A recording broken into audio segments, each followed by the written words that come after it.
Chettinad chicken biryani நேற்று தான் first time try பண்ணியிருந்தேன். ஆனால் சும்மா சொல்லக்கூடாதுங்க, டேஸ்ட் உண்மையாகவே சூப்பராக வந்துருந்துச்சு.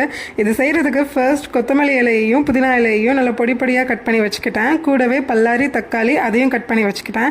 சைடில் சிக்கன் பொரிக்கிறதுக்காண்டி வத்தப்பொடி, மஞ்சள் தூள், தேவையான அளவு உப்பு, மல்லித்தூள், கார்ன்ஃப்ளவர் சேர்த்து கூடவே ஹாஃப் லெமனையும் ஸ்க்யூஸ் பண்ணிவிட்டு அதை எல்லாத்தையும் சேர்த்து நல்லா மிக்ஸ் பண்ணி ஃப்ரிட்ஜில் எடுத்து வச்சுக்கிட்டேன். ஸோ நம்ம பிரியாணி செய்கிறதுக்கு ஃபர்ஸ்ட் பட்டை, கிராம்பு, ஏலக்காய் எல்லாத்தையும் எண்ணெயில் வறுத்துக்கிட்டேன்.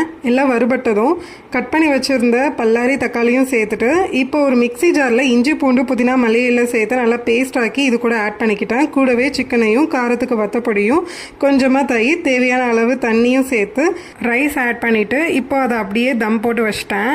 இப்போ நம்ம பிரியாணி குக் ஆகிற கேப்பில் அப்படியே நம்ம மேரினேட் பண்ணி வச்சுருந்த சிக்கனை எடுத்து எல்லாத்தையும் அப்படியே ஃப்ரை பண்ணி எடுத்துட்டேன்.